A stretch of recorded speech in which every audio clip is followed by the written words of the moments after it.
flexion pattern for upper limb. D1 flexion pattern of upper limb is also called as flexion, adduction and external rotation pattern. That is, the limb will end in flexion, adduction, external rotation of the shoulder. Okay. So the starting position will be exactly opposite. That is extension. We are looking at the shoulder. Okay. So extension of the shoulder, abduction of the shoulder. There will be internal rotation. With the internal rotation of the shoulder, the rotation of forearm, wrist, finger will be extended and thumb separated. This is the starting position of the hand for D1 flexion pattern of the upper. Okay. Now coming to the grips. So you will be standing, the therapist will be standing facing the patient's hand. Okay. So now when you are standing in this way facing the patient's hand, the upper limb, your upper limb, therapist's upper limb, which is nearer to the patient, will go for distal grip. Okay, once you have placed the limb in starting position and when the therapist is facing the hand, patient's hand, the therapist's hand, which is near to the patient, will go for distal grip. So this will be the distal grip. Take care not to squeeze or pinch the patient's fingers and hand. Okay. So this will be your distal grip. There should be no contact on the dorsal surface of the hand. So this is your distal grip. Palmar grip with the other hand will be on the ventral aspect of the wrist. Again, there should be no dorsal contact. Okay, this is a wrong grip. So only the palmar surface, only the ventral surface of the wrist should be used for gripping. Okay, so this becomes your distal and proximal grip. Now the therapist's position will be in walk standing position, and the therapist keeping the patient's hand as near to her body as possible. So because you keep the patient's body as near to your body, it will help you in stretching as well as resisting the patient's limb throughout the arc of motion. Okay. So you can see that my forearm is parallel to the model's forearm here. I am in walk standing position, wide walk standing position. My forward knee is bending so that I can stretch the patient's upper limb. Okay, I can apply stretch to the patient's upper limb. Now distal grip is used to stretch and resist the flexion, the forearm flexion and finger flexion. And proximal grip is used to resist and stretch the shoulder movements, the shoulder muscles. Okay, so with my proximal grip, I can stretch the shoulder muscles. Right? The timing for movement would be, the movement will start with the distal most joint, so the finger flexion, followed by wrist flexion, followed by rotation, and that will be followed by adduction and external rotation. Okay, this is the timing for movement. Now keep in mind that the movement has to be resisted and not assisted. So we are starting the movement. Before starting the movement, a quick stretch, finger flexion for tightly, this flexion, hard, undo hard, rotate the hand. When the patient rotates the hand, the therapist rotates the body and keeps the patient's hand near to her body.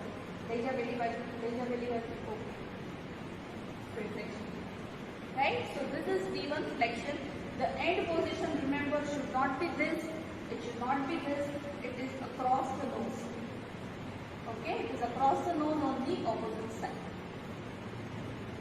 Thank you. So we are going to look today at D1 flexion pattern for upper limb but with elbow flexion.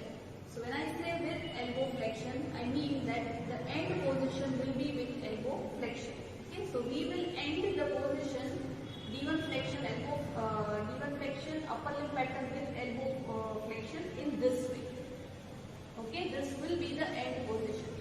The starting position for D1 flexion with elbow flexion upper limb would be same as D1 flexion straight arm pattern. Okay, so it means it will be same. The elbow would be extended in starting position. The forearm would be the shoulder would be extended, abducted and internally rotated, forearm rotation, wrist and finger in extension. It is same as it was in the straight arm pattern. Okay. What will change in this is your grips. When we start the movement, the grip will remain same as it was in the straight arm pattern. This is the distal grip and this is the proximal grip, both on the ventral surface. But after the patient completes the rotation, we will shift the proximal grip from the ventral aspect of the wrist to above the elbow. Okay, so the grip will shift after the rotation completes. The grip will shift, proximal grip will shift from wrist to above the elbow. Okay, that is the only change. Why do we need to change the grip? Because after the rotation, the patient will start flexing the elbow, and so in order to continue resisting the shoulder movement, we need to change the grip from above the wrist to above the elbow. Right? So that is the only change from the straight arm pattern. Okay, so we are going to start the movement. Patient, the therapist position in walk standing. Start. Finger flexion curve, wrist flexion curve. Okay, rotation, rotate curve. Okay,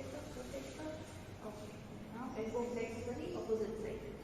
Curve, shoulder movement curve, flex curve.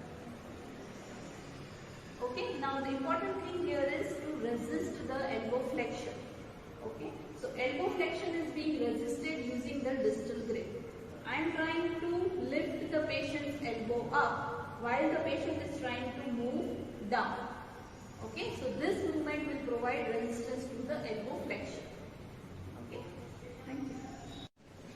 D1 flexion upper limb pattern with elbow extension. Okay, so elbow extension means the end position. In the end, the elbow will remain extended, but the starting position, the elbow would be flexed. So during the movement, the elbow will move from flexion to extension. That is D1 flexion upper limb pattern with elbow extension. So in starting position, this will be the starting position. The shoulder is abducted, extended and internally rotated. Forearm is rotated, wrist, finger extended and elbow should be flexed.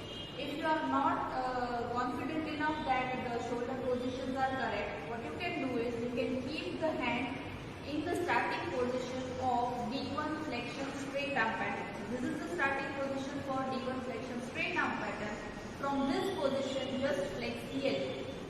Okay, so this becomes your starting position for D1 flexion with elbow extension. Right? The grips will remain same as it was in your straight arm pattern. You used to grip, this was the grip for straight arm pattern. It will remain same. Okay, for D1 flexion with elbow extension. But now you will have to change your position. It was this. Now you have to the forearms, both your forearms are parallel to each other. Okay, in this way. So this will be your grip. This will be the therapist's position. Okay. So again, the forearm and wrist movement will be stretched and resisted by distal grip, and the shoulder movement and elbow movement will be resisted by using the proximal grip. Okay. Finger flexion, wrist flexion, rotation curve. Okay. Now take the hand to the opposite side. Finger flexion. This way. Now the resistance to elbow flexion. After the rotation completes, the patient is trying to push her hand across the face. Okay, so she is trying to push her